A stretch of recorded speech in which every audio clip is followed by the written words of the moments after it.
తాకట్లో ఉన్న మీ బంగారాన్ని విడిపించి ఆ రోజు ఆన్లైన్ రేటుకి కొంటాం. Sharma gold company. అందరికీ నమస్కారం. నా పేరు మాధురి. మీరు చూస్తున్నది సుమన్ టీవీ నెట్వర్క్. మే 16 నుంచి 31 వరకు ద్వాదశ రాసుల వారికి ఎలా ఉండబోతుందో తెలియజేయడానికి మనతో పాటు ఉన్నారు ప్రముఖ జ్యోతిష్య పండితులు బ్రహ్మశ్రీ నందిబట్ల శ్రీహరి శర్మ గురువు గారు. నమస్కారం గురువు గారు. వాగర్థ వివ సంపృక్తౌ వాగర్థ ప్రతిపత్తయే జగతః పితరౌ వందే పార్వతీ పరమేశ్వరౌ. ఆదిత్యాయ చ సోమాయ మంగళాయ బుధాయ చ కురు శుక్ర శనిభ్యశ్చ రాహవే కేతవే నమః. శృంగేరి జగద్గురు పీఠాధిపతులకి కంచి పీఠాధిపతులకి నమస్కారములు తెలియజేసుకుంటూ కార్యక్రమాన్ని ప్రారంభిద్దాం. గురుగారు, కర్కాటక రాశి వారికి ఎలా ఉండబోతుందో తెలియజేస్తారా? ఇక 12 రాశులలో జన్మించినటువంటి వారికి మే 16వ తారీఖు నుంచి 31వ తారీఖు వరకు ఏ విధంగా ఉండబోతుందో తెలుసుకునే ముందు గ్రహ సంచారం తెలుసుకుందాం. వీక్షించేటువంటి ప్రేక్షకులకి ఒక సూచన. గురువు మారాడు. అలాగే 18వ తారీఖు నుంచి రాహువు కేతువు కూడా మారబోతున్నారు. అంటే ఉన్నటువంటి నవగ్రహాలలో ప్రధానమైనటువంటి గ్రహాలు మారబోతున్నాయి.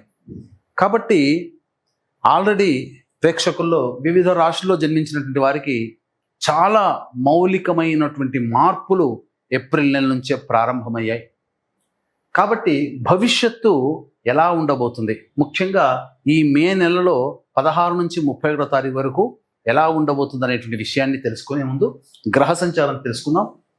మేషంలో బుధుడు, అలాగే వృషభంలో రవి, మిథునంలో గురువు, కర్కాటకంలో కుజుడు, అలాగే 18వ తారీఖు నుంచి కేతువు సింహంలో, రాహువు కుంభంలో.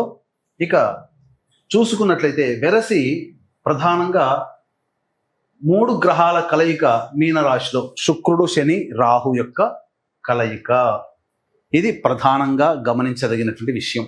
మే 16వ తారీఖు నుంచి 31వ తారీఖు వరకు కర్కాటక రాశిలో జన్మించినటువంటి వారికి ఏ విధంగా ఉండబోతుందో తెలుసుకునే ప్రయత్నం చేద్దాం. వీక్షించేటువంటి ప్రేక్షకులు గమనించాల్సినటువంటిది 16 నుంచి 31వ తారీఖు వరకు కాలసర్పదోషము అనేటువంటిది ఉన్నది. ఈ కాలసర్పదోషం వల్ల రాహుకేతుల మధ్యలో అన్ని గ్రహాలు బంధింపబడతాయి. కాబట్టి జాతకం ఎంత గొప్పగా ఉన్నప్పటికీ కూడా వర్తమాన కాలంలో సంచార గ్రహ ప్రభావము కాలసర్పదోషము చేత చాలా మటుకు సమస్యలు సామాన్యముగా ఫలితములు సామాన్యముగానే ఉంటాయి. అనుకున్నటువంటి విధంగా ఉండకపోవచ్చు. కాబట్టి ఏ మేర సంబంధించినటువంటి విషయాలు ఉంటాయనేటువంటి విషయాన్ని మనం క్షుణ్ణంగా పరిశీలింపజేసుకుందాం. ప్రధానంగా కర్కాటక రాశి వారికి రాశిలోనే కుజుని యొక్క సంచార ప్రభావం ప్రధానంగా మీ ఆలోచనలకి మరియు మీ ఆలోచించి చేసినటువంటి వాటికి ఇంప్లిమెంటేషను మరియు మీ వృత్తి ఉద్యోగ వ్యాపారం, ముఖ్యంగా మీ యొక్క కీర్తి ప్రతిష్టలకు సంబంధించిన విషయాల్లో పైకి ఏదో గొప్పగా ఉన్నప్పటికీ కూడా రాశిలోనే నీచ స్థితి పొందినటువంటి కుజగ్రహ ప్రభావం చేత మీ వెనకాల గోతులు తవ్వేటువంటి వ్యక్తులు ఎక్కువగా ఉంటారు. మీ యొక్క పేరు ప్రతిష్టల్ని చూసి అసూయ పడేటువంటి వ్యక్తుల యొక్క ప్రభావం ఎక్కువగా ఉంటుంది.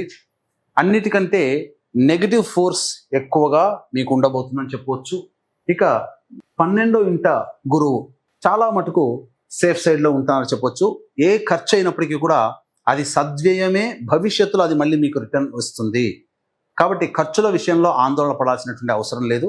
కాకపోతే అనుకున్నటువంటి పనులలో కాస్త ఆలస్యం అవుతుంది గురుగ్రహ ప్రభావం వల్ల, అంతే తప్ప అన్ని విధాలుగా శాంతముగానే ఉంటుంది.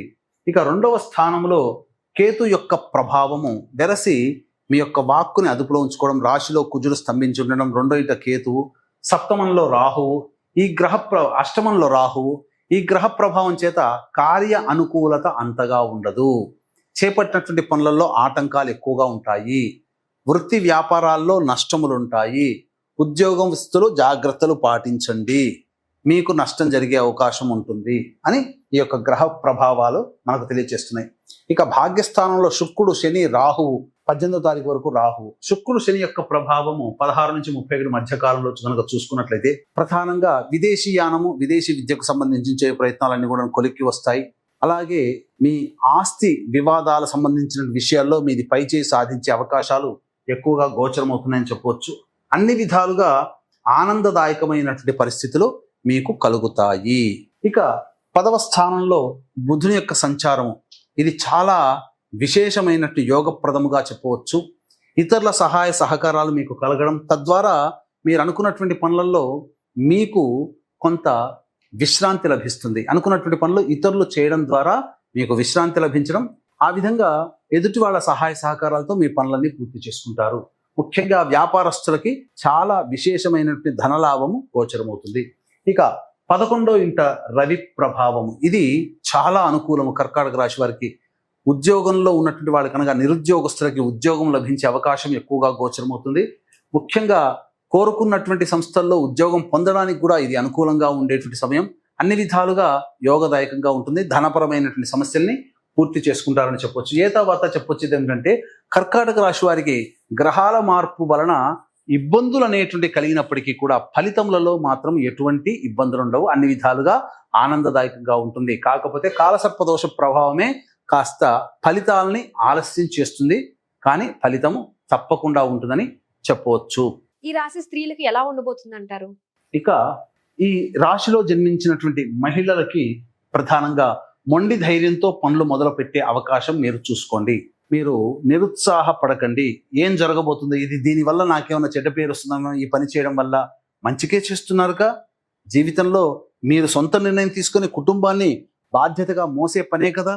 కాబట్టి అన్ని విధాలుగా మీకు తరువాత ఫలితాలు శుభంగా మారుతాయి. మొదట్లో కష్టములు ఉంటాయి. అయితే మీరు ఏ నిర్ణయం తీసుకున్నా మిమ్మల్ని వెనక్కి లాగే వాళ్లే ఉంటారు, మిమ్మల్ని అనుమానించే వాళ్లే ఉంటారు, మిమ్మల్ని ద్వేషించే వాళ్లే ఉంటారు, అసూయ పడే వాళ్లే ఉంటారు. వాటన్నిటిని లెక్క చేయక మొక్కవని ధైర్యంతో ముందడుగు వేయండి. ఫలితం వచ్చిన తర్వాత అందరూ మిమ్మల్ని ప్రశంసలకి గురి చేస్తారు. అయితే ఉద్యోగం చేస్తున్నటువంటి మహిళలు జాగ్రత్తలు పాటించండి. వృత్తి వ్యాపారాల్లో ఉన్నటువంటి వాళ్ళకి సామాన్యమైనటువంటి స్థితిగతులు కలుగుతుంది. అలాగే విద్యార్థినులకి శ్రమతో కూర్చున్నటువంటి ఫలితములు అనేటువంటి కలుగుతాయి. వివాహం కాని అమ్మాయిలకి వివాహ సంబంధాలు నెరవేరే అవకాశం ఉంటుంది. సంతాన ప్రాప్తి కూడా గోచరమవుతుంది. అన్ని విధాలుగా మిశ్రమమైన ఫలితాలు ఈ యొక్క కర్కాటక రాశిలో జన్మించినటువంటి మహిళలు పొందుతారని చెప్పవచ్చు. ఇక రోజువారీ దినచర్యలో భాగంగా చూసుకున్నట్లయితే 16, 17, 18, 19, 20 ఈ తేదీలలో సహాయ సహకారాలు అధికంగా ఉండడం, వస్తు అలంకార ప్రాప్తి, అలాగే వాహన కొనుగోలు కానీ ఆభరణాల కొనుగోలు, వస్తువుల కొనుగోలు జరగడం, ఖర్చులకి మించిన ఆదాయం లభించడం, అన్ని విధాలుగా సమస్యలు తీరడం, ధనపరమైనటువంటి సమస్యలు తీరడం, రాని బాకీలు వసూలు అవ్వడం, విందులు వినోదాల్లో కుటుంబ సభ్యులు మిత్రులతో ఆనందంగా పంచుకోవడం అనేటువంటివి జరగడం, అలాగే ఇతరత్ర వ్యక్తిగతమైనటువంటి ఆనందకరమైన జీవితాన్ని ఈ 16, 17, 18, 19, 20 తేదీలో మీకు పొందుతారని చెప్పవచ్చు. 21, 22వ తారీఖు మాత్రం జాగ్రత్తలు పాటించాల్సినటువంటి పరిస్థితి. మనస్సు ఆందోళనగా ఉంటుంది. ఏ పని చేయాలన్నప్పటికీ కూడా ఒక జిగ్జాగ్ లాగా ఉంటుంది. పిచ్చి కలలు అనేటువంటివి రావడము, తద్వారా భయభ్రాంతులకు గురి జరగడం అనేటువంటిది గోచరం అవుతుంది. కాబట్టి జాగ్రత్తలు పాటించండి. ధనపరమైన విషయంలో నిర్ణయాలు ఆచితూచి తీసుకోండి అని చెప్పవచ్చు. ఇక 23, 24వ తారీఖులో కనుక చూసుకున్నట్లయితే సంతానం మూలకంగా ఖర్చులు, సంతానపరంగా సమస్యలు, సంతానంతో విభేదాలు పెరుగుతాయి. అలాగే ఆస్తి సంబంధమైనటువంటి విషయాలు చర్చకు వస్తాయని చెప్పవచ్చు. ముఖ్యంగా విదేశీయానము, విదేశీ విద్యకు సంబంధించి ప్రయత్నాలన్నీ కూడా కొలిక్కి వస్తాయి. ఇక వీక్షించేటువంటి ప్రేక్షకులకి గమనిక, మే 16 నుంచి 31వ తారీఖు వరకు నవగ్రహాల్లో రాహుకేతుల మధ్య మిగతా సప్తగ్రహాలు బంధింపబడి కాలసర్ప దోషాన్ని కలగజేస్తున్నాయి. కాబట్టి ఎంతమంది ఎంత గొప్పగా ప్రయత్నం చేసినా ఆశించిన మేర ఫలితాలు అంత తొందరగా పొందలేకపోతారు. కావున దీన్ని దృష్టిలో పెట్టుకుని సంపూర్ణముగా నవగ్రహ శాంతి, అన్ని రాశులలో జన్మించినటువంటి వారికి నవగ్రహ శాంతి మరియు సర్వదోష నివారణ పూజలు, హోమాలు అనేటువంటివి మీ యొక్క గోత్రనామాలతో జరిపించి శక్తిపాతము చేయబడినటువంటి శంకరుంగలి మాలని మీకు అందించడం జరుగుతుంది. దీన్ని ధరించడం ద్వారా నెగటివ్ ఎనర్జీ పోతుంది, పాజిటివ్ ఎనర్జీ వస్తుంది. నరదృష్టి, నరఘోష, ముఖ్యంగా వాహనాన్ని నడిపేటప్పుడు ప్రమాదాల నుంచి బయటపడవేస్తుందని చెప్పవచ్చు. ఇక ఈ విష్ణు ప్రీతికరమైనటువంటి వైశాఖ మాసంలో సరస్వతీ నది పుష్కరాల సందర్భంగా తండ్రి వైపు, తల్లి వైపు మరణించినటువంటి వారి ఆత్మతృప్తి కోసం బ్రాహ్మణుని కర్తగా పెట్టి సోమవతి అమావాస్య రోజున ఈ పిండ ప్రధాన కార్యక్రమం, తర్పణాది కార్యక్రమాలు అనేటివి చేయించడం జరుగుతుంది. అవకాశం ఉన్న వాళ్ళు ఇట్టి కార్యక్రమంలో కూడా మీ గోత్రనామాదులు నమోదు చేసుకోవచ్చు. ఇక గమనించుకున్నట్లయితే 25, 26వ తారీఖుల్లో అన్ని విధాలుగా 25, 26, 27, 28వ తారీఖుల్లో అన్ని విధాలుగా వృత్తి, ఉద్యోగ, వ్యాపార రంగంలో ఉన్నటువంటి వాళ్ళకి మంచి విధంగా ప్రోత్సాహకరంగా ఆదాయం పెరుగుతుంది. నూతన వ్యాపారం చేపట్టాలనే ఆలోచన మీ జీవితంలో మార్పు తీసుకుని వస్తుంది. దానికి అనుగుణంగా అడుగులు వేస్తారు. ఉద్యోగ మార్పుకి కూడా అనుకూలమైనటువంటి సమయంగా చెప్పవచ్చు. ఇక 29, 30 ఈ తేదీల్లో కనుక చూసుకున్నట్లయితే ఖర్చులు అధికంగా ఉంటాయి. వృత్తిపరంగా కాకుండా ఆధ్యాత్మిక పరమైనటువంటి ఖర్చులు, ఆధ్యాత్మిక యాత్రలు చేయాల్సినటువంటి పరిస్థితి గోచరమవుతుంది. ముఖ్యంగా దేవాలయ సందర్శనం మీకు జరుగుతుంది. పెద్దల ఆశీర్వచనం కూడా మీకు కలుగుతుందని చెప్పవచ్చు. ఇక 31వ తారీఖు రోజున చూసుకుంటే ప్రధానంగా ఆత్మవిశ్వాసంతో ముందడుగు వేయాల్సినటువంటి పరిస్థితి. ముఖ్యంగా పెండింగ్ లో ఉన్నటువంటి పనులను పూర్తి చేసుకుంటారు. అనుకూలమైనటువంటి జీవన విధానం ఉంటుందని చెప్పవచ్చు. ఇక గమనించుకున్నట్లయితే తర్వాత అన్ని విధాలుగా ఈ సంబంధించినటువంటి రాశులలో జన్మించినటువంటి వారికి కాలసర్పదోష ప్రభావం సామాన్యమైనటువంటి ఫలితాలని పొందుతారు. వీరు ఎలాంటి పరిహారాలు చేసుకుంటే అంత మంచి జరుగుతుంది అంటారు? ఈ యొక్క కర్కాటక రాశిలో జన్మించినటువంటి వారికి సమస్యల పరిష్కారం కోసం ప్రతిరోజు సుబ్రహ్మణ్య భుజంగ స్తోత్ర పారాయణము, అలాగే కాలభైరవాష్టక పారాయణం రోజుకి 3 సార్లు పఠించండి. ఇప్పటివరకు చెప్పినటువంటి వాటికంటే కూడా విభిన్నంగా మీ యొక్క జీవితంలో సంఘటనలు జరుగుతున్నట్టయితే మీ యొక్క జన్మ జాతకంలో నడుస్తున్నటువంటి గ్రహ దశాంతర దశల యొక్క ప్రభావాలు కావున దగ్గరలోని మంచి ఉపాసనాపరులైనటువంటి జ్యోతిష్యులను సంప్రదించి వారి సలహాలు సూచనలు కనుక పాటించినట్లయితే మరింత మెరుగైనటువంటి జీవితాన్ని పొందుతారని తెలియచేయవచ్చు. అలాగే ఈ కాలసర్పదోష ప్రభావం వలన మే 31వ తారీఖు వరకు కూడా ఎవరికి కూడా అనుకూలమైన ఫలితాలు కలగవు. కావున ఆ రోజున నవగ్రహాలకి సంపూర్ణమైనటువంటి శాంతి, అలాగే సర్వదోష నివారణ పూజలు, హోమాలు జరిపించి శక్తిపాతము చేయబడినటువంటి శంకరుంగలి మాలని మీకు ఇవ్వడం జరుగుతుంది.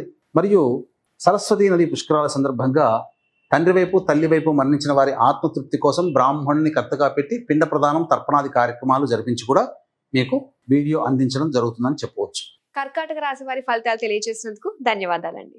సర్వం శ్రీ ఉమామహేశ్వర పరబ్రహ్మార్పణమస్తు.